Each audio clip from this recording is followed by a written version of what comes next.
Hola amigos de Recuperando Historias. Eh, en esta ocasión vamos a platicar o a centrar la atención en una ciudad andaluza con una gran historia desde tiempos romanos, cuyo nombre es Córdoba. Seguramente para quienes estudien la geografía de la península ibérica, no pasa desapercibida esta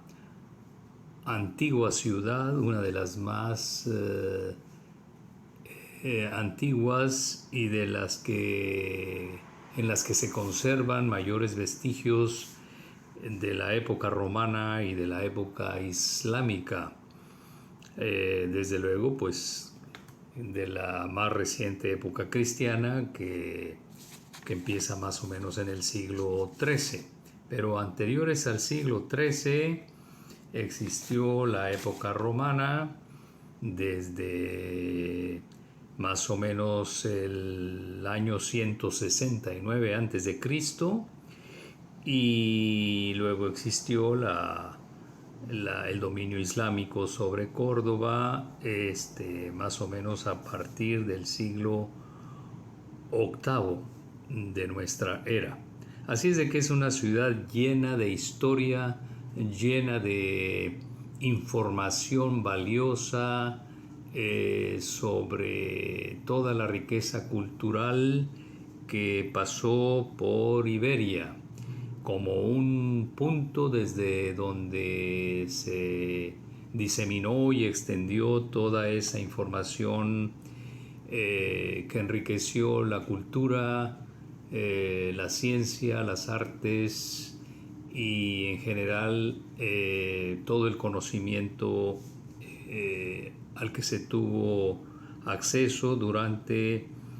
tanto durante la época romana como sobre todo durante la época islámica. Así es que vamos a centrar nuestra atención en esta ciudad de Córdoba. ¿Por qué Córdoba? Repito, como lo he mencionado en diferentes videos anteriores, este canal pone una atención especial recuperando historias poco conocidas y que guardan alguna relación con el noreste novohispano y el actual noreste mexicano, desde luego, y sureste tejano. Y en Córdoba se da el encuentro de estas tres culturas, pero además de eso tiene en el momento en que durante el siglo XIII inicia la dominación cristiana sobre Córdoba, en ese momento empieza una historia en la que viene a encadenarse ya en el siglo XVI, es decir, 3 siglos después, en la Nueva España. Y es interesante porque en esos 3 siglos que median entre el inicio de la Córdoba cristiana y el inicio del dominio español en Nueva España, es decir, la conquista de México,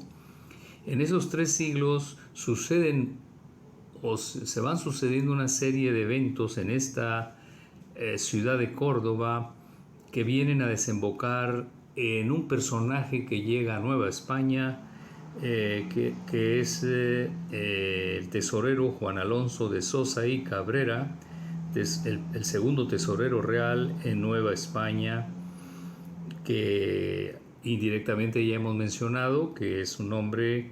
que nace en 1488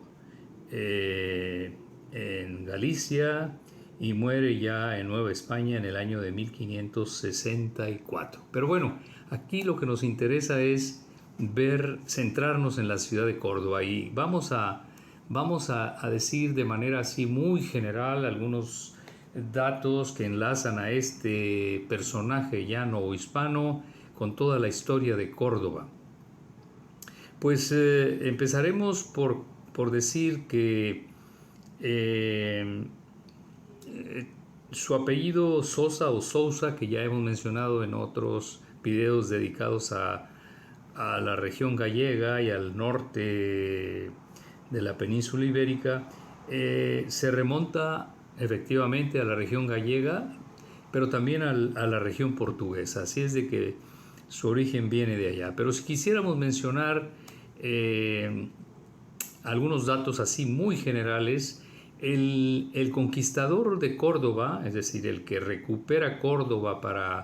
para los monarcas cristianos, fue Fernán Núñez de Temes. Y esta conquista o recuperación de Córdoba fue alrededor de 1236, pero es hasta 1240, se llevan algunos años en la que se formaliza ya la toma completa de la ciudad de Córdoba. Pero bueno, diremos que un 29 de junio de 1236, como quiera, el rey Fernando III,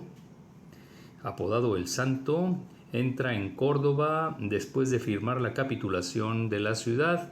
y la población musulmana fue expulsada, y las tropas cristianas vencedoras tomaron la propiedad de las viviendas y las tierras. Y después de esa toma de la ciudad formal, se vinieron asentando en Córdoba gente procedente del viejo reino de León, en donde se incluía ahí la región gallega, desde luego,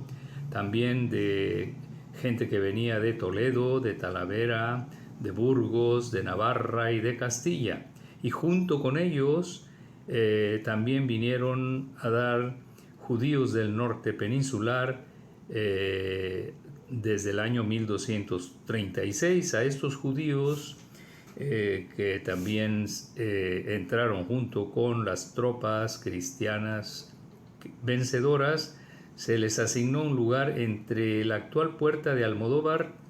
y la actual catedral. Ahí se inició la primer judería después de la época cristiana, y la construcción de las primeras sinagogas en estos barrios de la Córdoba cristiana. Pero quisiera aterrizar un poquito la idea. El personaje que dijimos fue el segundo tesorero real en Nueva España, Juan Alonso de Sosa y Cabrera, realmente es descendiente directo de este conquistador que mencionamos, conquistador de Córdoba, que fue Fernán Núñez de Temes. Fernán Núñez de Temes, por señalar los nombres, es el padre de Alfonso Fernández de Córdoba. Claro, todos estos personajes pues fueron los alguaciles y después los alcaldes, de los primeros alcaldes que tuvo la ciudad de Córdoba ya cristianizada. A su vez, Alfonso Fernández de Córdoba fue padre de Martín Alfonso de Córdoba, y este fue padre de Lope Gutiérrez de Córdoba y Haro. Aquí empiezan las familias estas norteñas a formar parte de esta familia. Y López Gutiérrez de Córdoba y Haro es padre de María Alfonso de Córdoba. Esta mujer se casa con el primer Sosa, que es Diego Alfonso de Sosa, allá por finales del siglo XIV. Este primer hombre de la familia Sosa pues viene directamente de los Sosa del viejo reino de León y de Portugal. De ahí, pues Diego Alfonso de Sosa es padre de Juan Alfonso de Sosa y Córdoba, señor de Rabanales, de la Garza y del Arcón. Y Juan Alfonso de Sosa y Córdoba, señor de Rabanales, a su vez es padre de Lope de Sosa, que fue el gobernador designado de Islas Canarias, no sin antes tener un papel importante en la misma ciudad de Córdoba. O sea que todos estos personajes que mencioné a partir de Fernán Núñez de Temes, el conquistador de Córdoba, todos sin excepción tuvieron cargos importantes en la dirección y el gobierno de la ciudad de Córdoba. Ya estamos hablando que desde 1236 a esta generación de Lope de Sosa, que ya es del siglo XV, tuvieron un rol importante en la gubernatura de Córdoba. Y ya Lope de Sosa, que finalmente ya en edad más avanzada fue gobernador de Canarias, es el padre de este segundo tesorero real, Juan Alonso de Sosa y Cabrera, que viene a la Nueva España y que se casa con Ana Estrada de la Caballería. Ya hemos hablado en otros videos sobre estos personajes y sobre todo de los Caballería. No es la idea de este video entrar en los detalles de estas biografías, pero a lo que queremos llegar es de que la ciudad de Córdoba, desde el siglo XIII hasta el siglo XV, alojó en calidad de mandatarios a esta familia, a todas estas generaciones que mencioné. Así es que el tesorero real que llega a la Nueva España en tiempos de Hernán Cortés tenía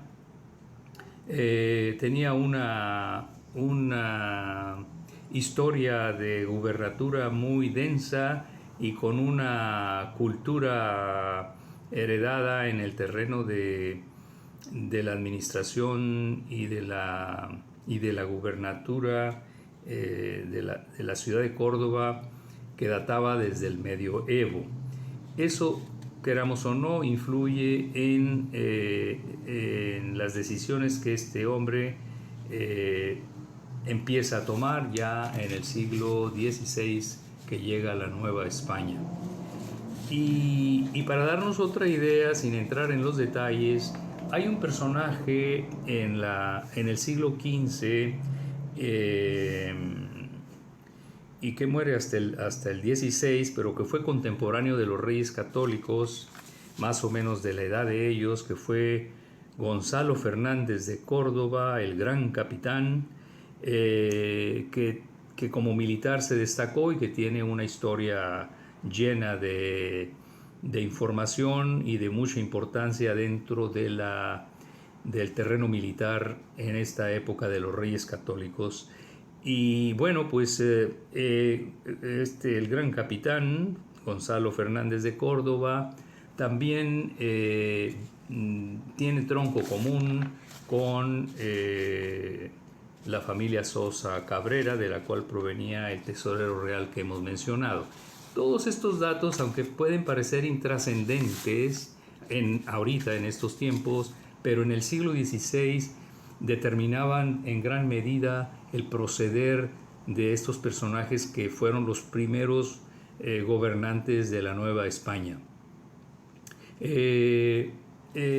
Bueno, y para asociarlo todavía con otros personajes, no necesariamente de la importancia del gran capitán o del conquistador de Córdoba, diremos que el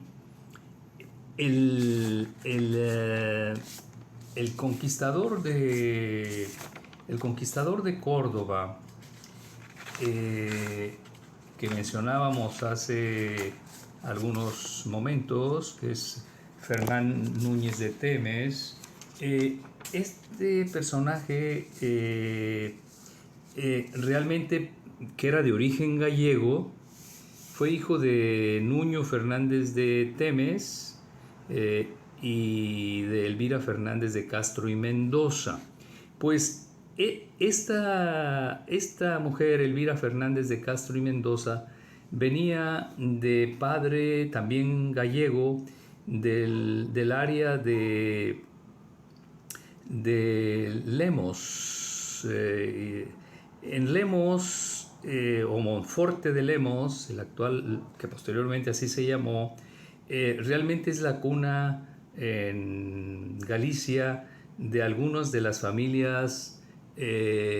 fundadoras del nuevo Reino de León, y concretamente de Monterrey, y de Saltillo, y de otros pueblos mineros iniciales del siglo XVI. Y concretamente me refiero a la familia Garza Falcón. Pues como ustedes pueden ver, la historia, aunque se desplaza por siglos, desde el siglo,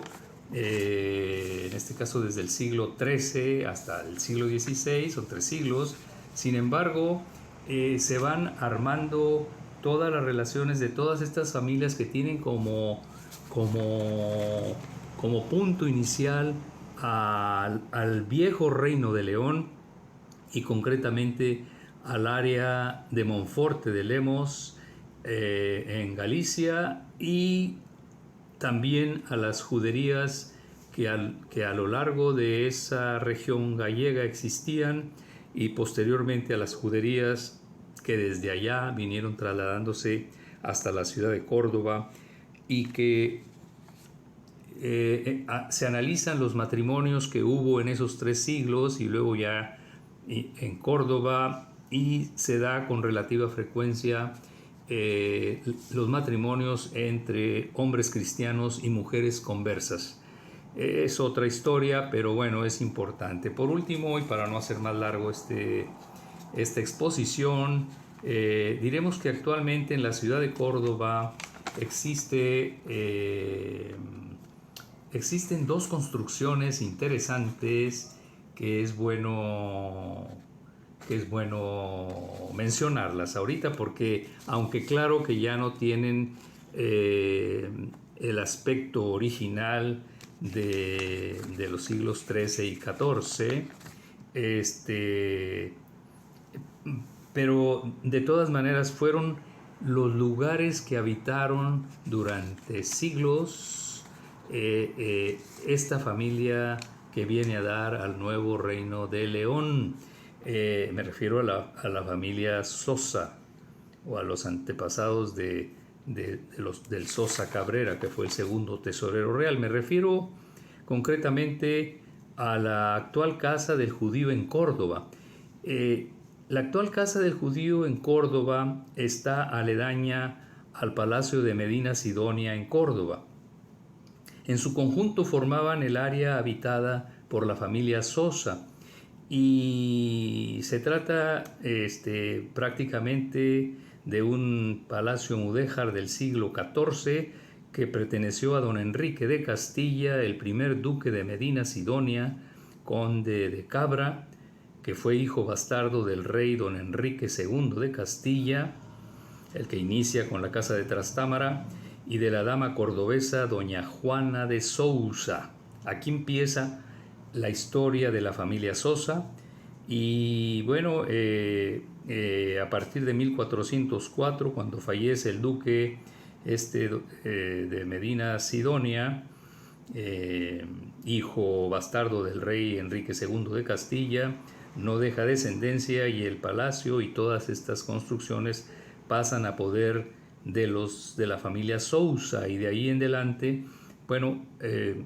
es otra historia. Pero como elementos físicos que reflejan